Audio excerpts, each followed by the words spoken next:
Hello and good evening, and welcome to the Shed. Hashtag Irish Bills Mafia with me, Trevor. I'm delighted to be joined by two of my friends from the Jacksonville Jaguars crew, Danika and Shay-La from the First and Teal podcast. Both of them were, I was privileged to have them on my show last year before the Bills game in London. So we're back together again before the Bills game in Highmark this weekend. You're very welcome, ladies. Thank you very much for joining me here on the show. Thank Thank you you. for having us back. Thank you. It's great to have you back. So I'll jump in with the questions because I know both of you, I'm very grateful. It's just finished work, so I really appreciate your time. What do you make of the start of the season so far as a Jaguars fan? Sanika, you can go first. You wanted me to go first, but no. Yeah, it's not been good. It No. has not been good. The Miami game where they came out looked like they were in control. Then the fumble happened by ETN into the end zone, and after that, everything fell apart. They weren't able to get back in the game. And after seeing what the Bills did to them on Thursday, we were like, we lost to that team. Right. That team. And then we come home and we lay the biggest pile of excrement against the Browns. So you can imagine we're not feeling that good right now. Yeah, we are not feeling like we are building. I think that is one of the things that, as Jaguar fans, from year to year, we think about, players we've retained. Have we retained any players? No, we hadn't for a long while. But the off season, we actually re-signed. We re-signed Trevor, of course, who's the cornerstone of our team. We re-signed Tyson Campbell. We re-signed Hines Allen, who's our defensive end. We assumed that, we retained some great players and that with Doug in the squad, we were building. I think one of my massive fears was the offensive line. And I definitely felt the defensive line was a better group. And we've been proving that 2 games in a row. We've held these teams, both teams, Miami, who's a massive offense, under 20 points, or just at 20. Cleveland, who is not that great of an offense, who, by the way, had both of their starting tackles out. We held them down to under 18, but guess what? The offense can't score any points. They are not in rhythm with each other. They just look bad. And so, Right. we were not expecting bad. We were expecting, a team that was on the rise, building, and who was going to compete with Houston again this year, who, by the way, looked incredible. Incredible. And we just look like we just can't compete out there. And like she said, we thought we were building. And our biggest problem last year was the offensive line. And this year, the only thing they did, they added your guy, the center Morse. Right. That's it. That's all they did. Yeah. And granted, it's hard to tell because everybody playing around him is so much worse. Our second year right tackle, who was supposed to have a jump in the second year because he played great last year, he's got handled the last 2 games. And, Trevor's probably going to get killed back there. Anytime we hand the ball off, we can't get any runs because as soon as we handed ETN, defensive linemen are already in the backfield. Yep. He's hitting a brick wall. So yeah. And do you think in your eyes that you were lucky or unlucky in both games so far? Because like in the Miami game, you were all over Miami until St. Etienne got the ball punched out at the 1-yard line. You only conceded 20 points against them, and on paper, now I know they haven't clicked, and it looks like they're going to have a tough season now with 2 gone. Yeah. But on paper, they have Jalen Waddle, they have Tariq Hill, They have Mozart and A-Chain, as the running Right. backs. Like they have weapons that other teams could only dream about. And yet you kept them to 20 points, Right. and you had that game. Were you We did. unlucky or was it? Yeah, we had that game. It, like I said, the fumble happened, and like I said, sometimes events and games will turn things around. And I was in that stadium, and I felt it when I saw that happen. I agree. I The felt air it. was out Yeah, of their sails. They yeah, did not. The idea of washing or kind of washing your hands of the game and moving on to the next, or shaking it off rather, they were not able to do that. That offensive line has not been able to do that. They are playing shook. And I think Danika and I both talked in our last show that we really think a massive part of this is coaching. And yeah. that spells doom, for the current coaches that we have. For the Even team, though yeah. we got a new defensive coordinator who is, by the way, great. We've talked a lot about the defense already, but we're just not feeling. We are not feeling like we are building to something. We have regressed. We've definitely regressed. Yeah, like with the end of last season and the start of this season. Now I know Trevor Lawrence wasn't fully fit at the end of last season, but do you think he is the quarterback for you going forward, or is, and I know the answer to this already, but do you think Mac Jones could improve, like say a Sam Darnold is at Minnesota at the minute, or is it? I would like to go first because hell no.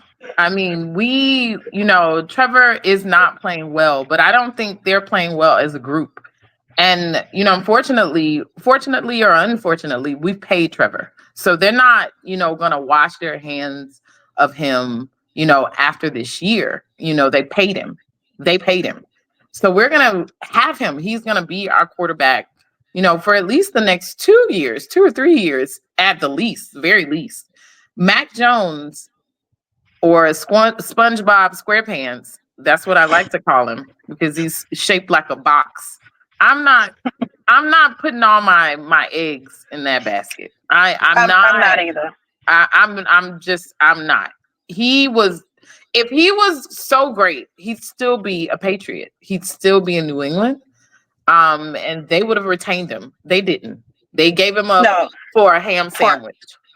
Yeah. So no. Yeah, no, absolutely not. Right now, he's the way I guess everybody looked at him in preseason, and yeah, he balled out against third, fourth string, twos and threes, and he's playing fun because he's not the guy. It's not on him right now. So yeah, he looks great, but we all know, sometimes preseason fool's gold. So he's a backup. And we're just going to leave it at that. He's a backup. Yeah, he is a backup, and he's going to be a backup. So it's Trevor all the way free. Yeah, we know Trevor can do it. We've seen Trevor do it. He just needs to do it consistently. Right. We've seen him do it, but my thing is, again, coaching. Some of the terrible things that happened was delay a game. They're not getting out of the huddle like quick enough. They don't play. They have not been playing with urgency, that offensive line. Right. And so and they all that is play sad. So right, that's coaching, and that's really the last game. I don't even know. It's on the players, but I blame the coaches most of all for that debacle. Yeah. And it ties into my next question brilliantly. Is Doug Pederson under pressure in Jacksonville? With the end of last season and the start of this season, it's not been very good for him. He's on the hot seat. Mm-hmm. He's on the hot seat. Right. For me. Yeah. For me. I think he really is on the hot seat because there's this combination with him and Press Taylor who is calling plays, who's not. And for the last season and these seasons just starting, they've let that become a thing. They've let that kind of, I don't know, become some kind of entity or elephant in the room on who's calling plays. And so, well, who's to blame for this? Why doesn't this work? And so it's kind of like Shay-La said, ran him out of Philadelphia, and it looked like it might get him run out of Jacksonville. Yeah, like for a man that has a Super Bowl, and he did when he came to the Jags, everything was going well. But it just seems like no more than Philadelphia at the end of last season, whatever happened at there, something similar happened to yourselves where the wheels came off, but they haven't come back on since. Right. They've not. Yeah. They've not. It has been a kind of a roller coaster. And again, we assumed, as most people believe, that these things everything would come together,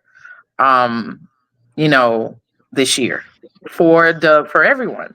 But I do think that the same, as Danika said, the same things that got him ran out of Philly look like they may come to haunt him and be the reason why he gets run out of here. So we'll see. I have not lost complete faith in Doug, but I think Doug is the big boy. He's he's grown up, and he knows that he's on the hot seat and that his team is on the hot seat. And but we have not, at least I have not lost all faith.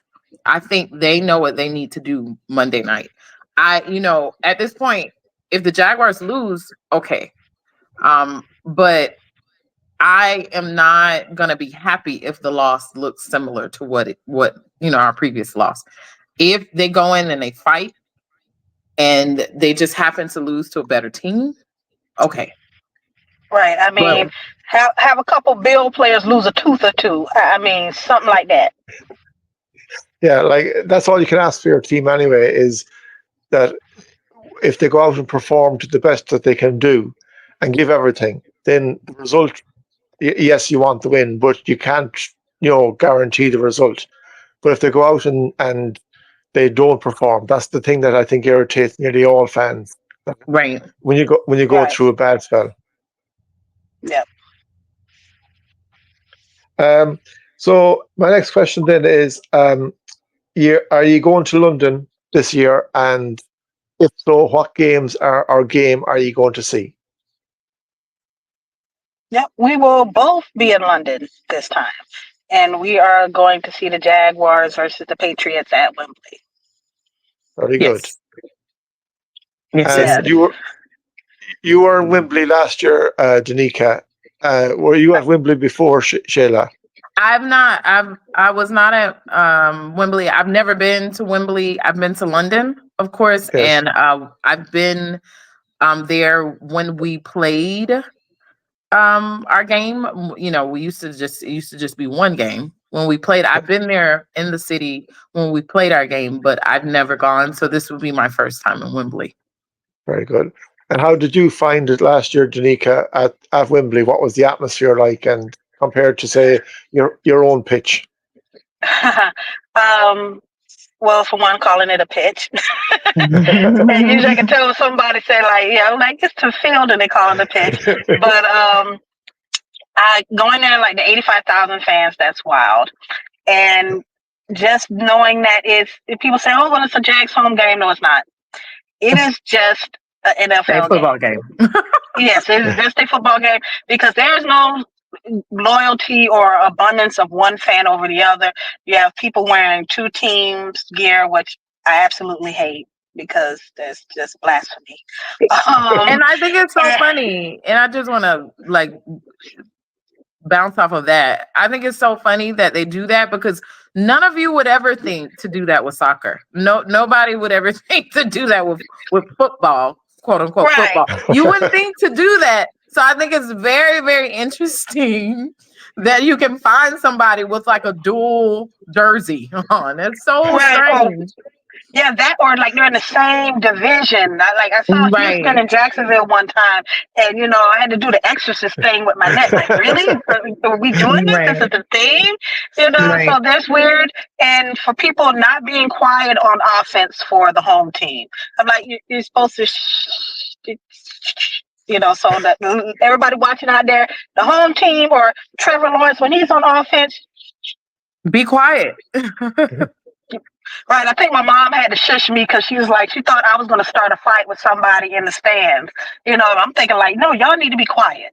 Everybody needs to be quiet. Right. Right. Well, I on the jersey side, I can relate to it in a bit because I am a Buffalo Bills fan, but I have all 32 jerseys of all the NFL teams. Now, I don't wear them out, but the reason I am into it, yes, I'm a Buffalo Bills fan, but I am also an NFL fan. But I am also 5,000 miles away from America. So Right. where if you go to soccer games, say preseason games in America, you will see fans with Man United tops and Liverpool tops and hats and all mixed up as well. But again, that's good for them. They're 5,000 miles away from the Premier League. Yeah. Where ye yourselves, ye are living in the middle of it. So you can't go around with a Jacksonville jersey on and a Texans cap. I mean, but I would not. It's so funny you say that, but I still would not wear, a Chelsea jersey and then have on an Arsenal jersey. Like I am an Arsenal fan, so I'm going to only wear those jerseys. You know what I mean? Like I'm going to only wear those shirts. But I do agree with you that yes, it's like the novelty of the fact that, it is a sport that you do not get to see, or your team, Premier League, because we have soccer, but Premier League, the most illustrious league, you're not, you are not able to see a game or a match. So you're not close to it. So I do get that.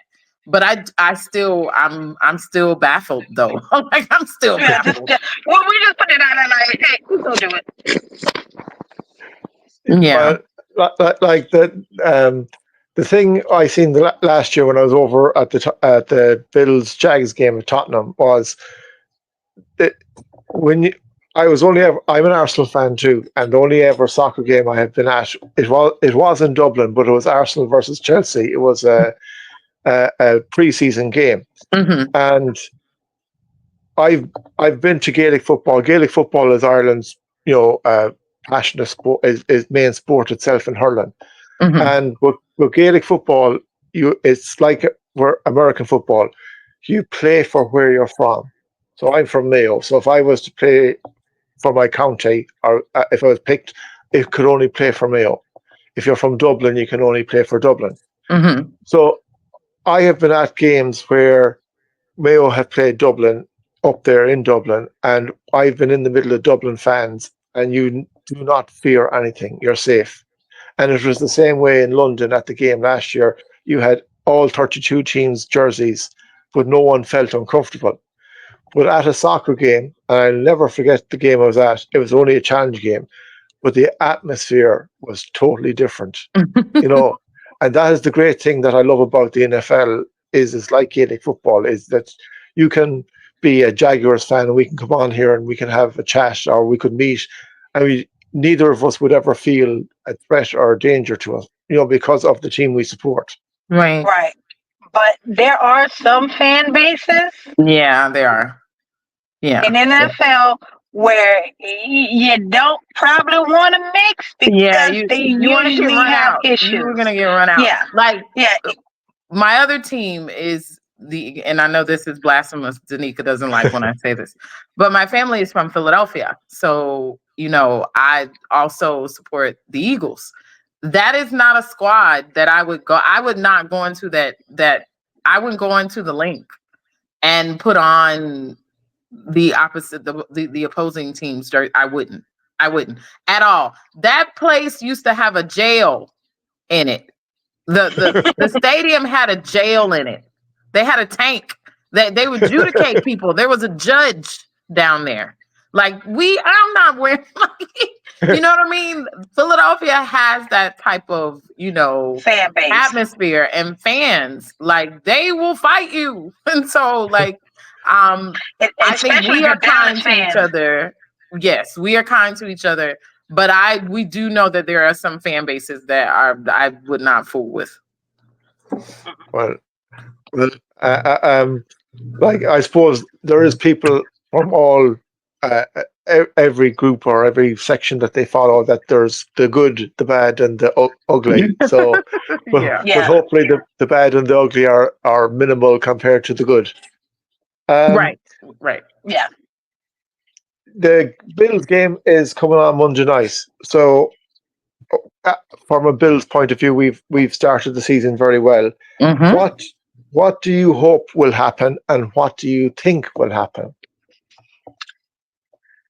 I don't know. I hope we win. Wow.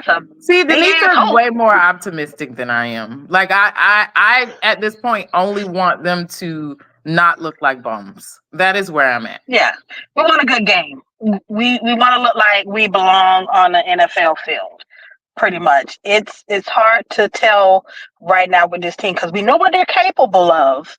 Mm-hmm. I think they forgot what they're capable of, and they haven't put it together because we know they can punch people in the mouth if they needed to, if they got ETN running well. And we have a fantastic rookie who has potential. Whenever they've gotten him the ball, he has like made spectacular catches. Right. But it's like they forget about him in the game plan. And it's just like one of those things, like he could be great if they got it to him. Well, and those plays they have time. They need time to develop. And so if Trevor does not have time in the pocket or time with the ball, period, then you cannot push those plays downfield. Those big, explosive, exciting plays downfield to our exciting rookie. Then you can, and that again, it falls back to the offensive line and the poor play of the offensive line.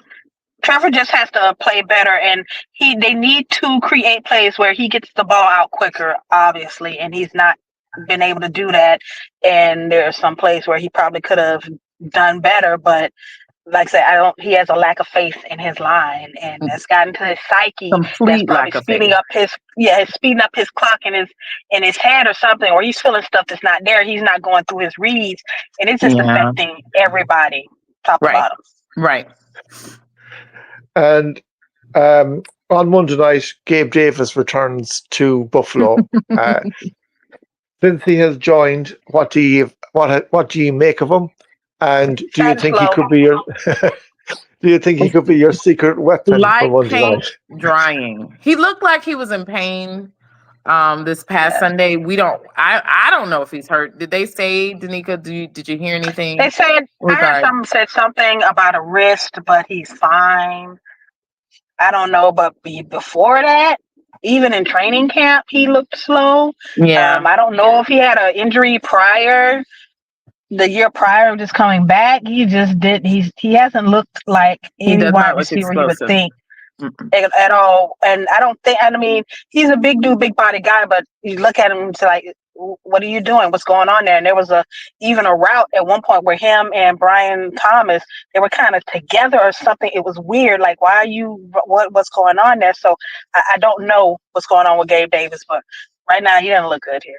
No, he does not. He does not look good. He does not look comfortable. And as Danika said, he doesn't appear that, like, again, the whole offense just looks disorganized. Like they don't know their spots.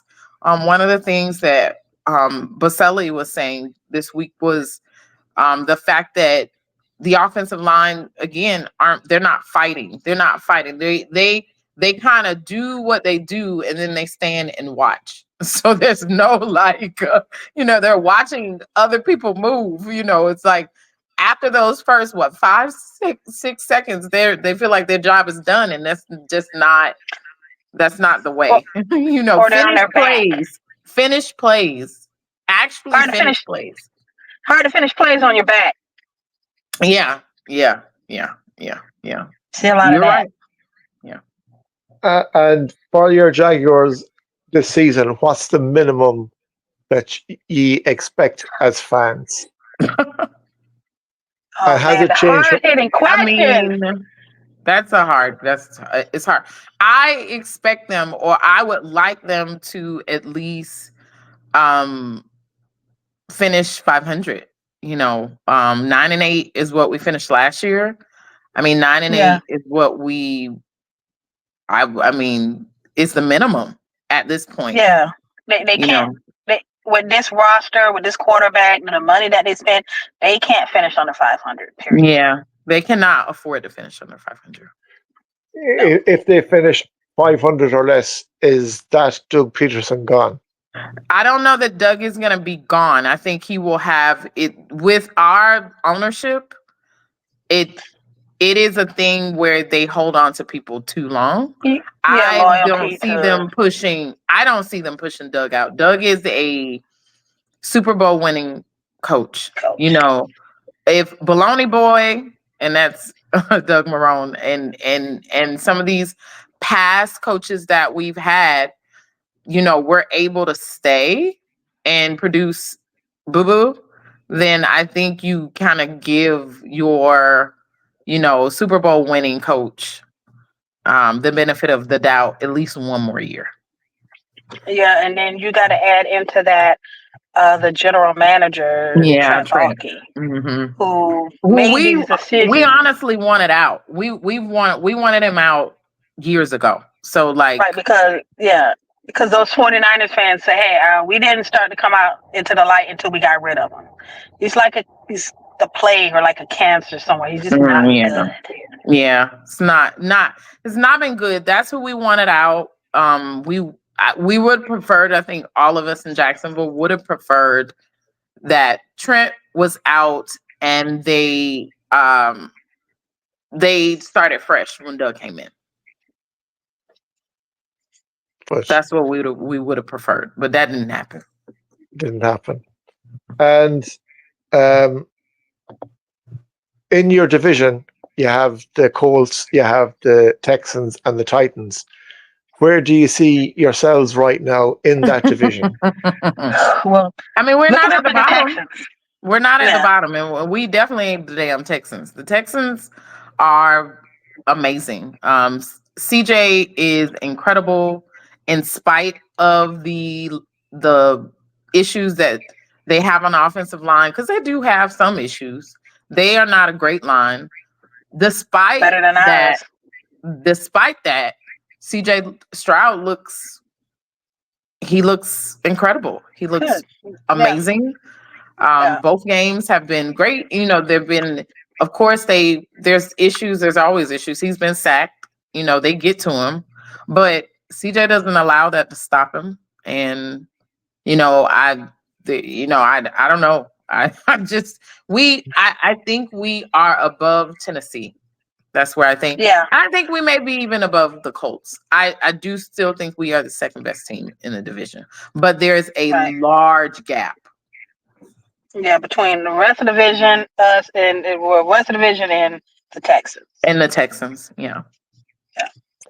And on a different note, just because it happened yesterday, with the quarterbacks and the pressure that they are under, what did you make of Bryce Young being benched at Carolina? Was it something you seen happening, or was he put in too early, or should he have been given more time?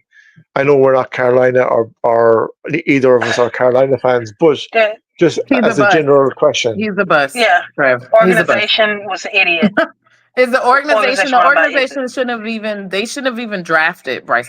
He can't even see over the line. He is tiny. He looks like a little midget on the field. We saw him play. He looks super tiny.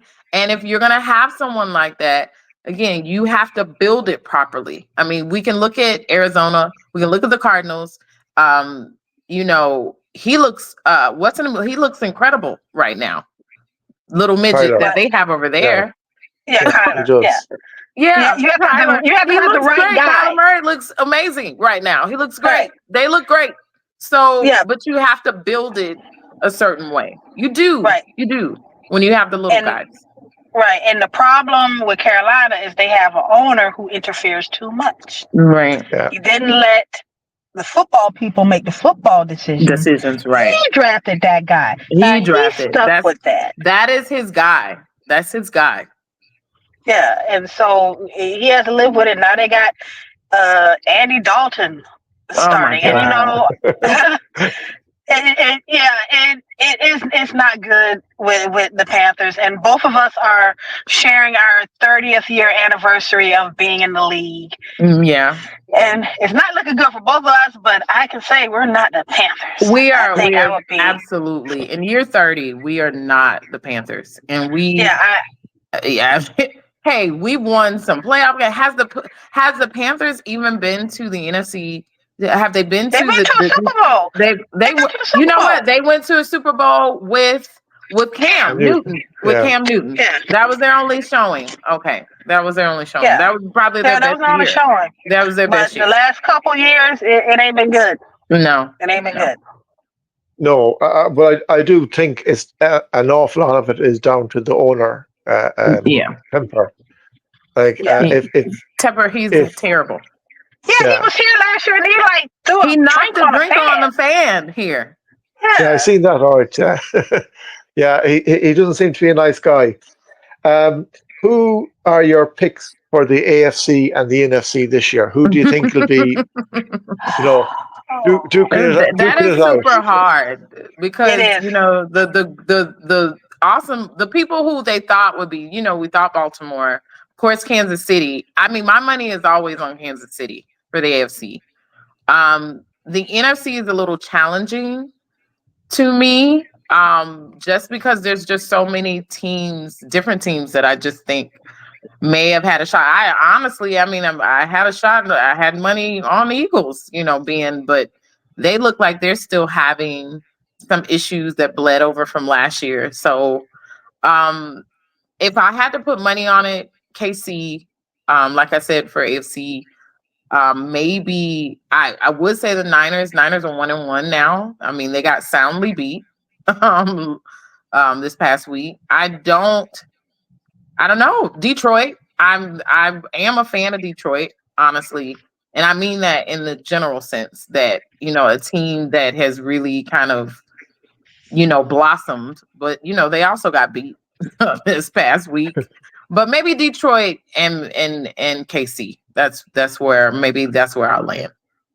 Yeah, I got nothing. No.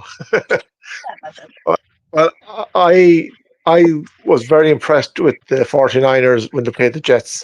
And even without Christian McCaffrey, their running game didn't look to have taken a step back anyway. Right.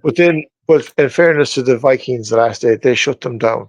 They did. The defense was amazing. Vikings defense is great. As well. And they made Brock Purdy, they made them for one of the few times I've ever seen him look ordinary. They took all the weapons away from him, and they were amazing. And Sam Darnold, whether it's a 1 or 2 game hit or whether it's something we're going to see, but he balled out for them. They have a great offensive line. That's something else. Great offensive line, very good defense, and it has made they're 2-0. So I mean, when you build it, the wins will come. Yes, when you build it correctly, they will come. So. Yeah, and look, it's early in the season, but if you've got 2 wins under your belt, you're a fifth of the way there to get into the playoffs, as good as. Whereas, say, Baltimore and Cincinnati, they have 0. Well, it's a bit harder now to catch up to get to that 10 game ish to get to the playoffs. Yeah, it is. Yeah. But anyway, thank you very much, folks, for coming along. And I know you're just finished work, and I really, really appreciate you coming on for the chat, and I really enjoyed it. Can you tell us where people can find you on social media, please? D. Well, you can find us at First and Teal on Twitter because we don't call it X. You can find us at First and Teal, the podcast, on Instagram and on TikTok. And as far as my personal And Facebook. First and and Teal Facebook as well. plus Facebook, you find me Nika989 on Twitter as well because I do cross post content from our First and Teal page as well. Yeah. You can also find me on Instagram, Naughty Girl with a K, 81 on Instagram. I also occasionally will cross post. I think Danika's way more about it than I am. But thank you so much for inviting us. We do enjoy this chat, these chats, and it's nice to get together with another fan from across the world. So we appreciate it. Thank you. Thank you very much. And I really appreciate it yourselves for giving me the time, and especially after the day's work. I wish you all the best in your trip to London, and I hope you have an amazing time and you get nice weather. We've had a very wet summer here so far, but we have a small little Indian summer at the minute where the last 2 days has been sunshine. So I think that's just our summer here now. So hopefully you get a bit of fine weather when you come over. But that's it for tonight, folks. I'd like to thank Danika and Shay-La for coming on, and we had a good chat. I'm looking forward to the game Monday night. As like yourselves, if it's a good game of football and hopefully the best team wins, I'll be rooting for the Bills, and I know you'll be rooting for the Jaguars. But that's the fun of sport. Yeah. But thank you very much for coming on, and thank you very much for watching. I'll be doing the show again on Thursday night. I'll give you my picks for the weekend. And until then, folks, thanks very much. And from me here, it's Go Bills. And from over in Jacksonville, it's Let's go, Duma! Thank you very much, folks. Good night and God bless. Bye. Bye.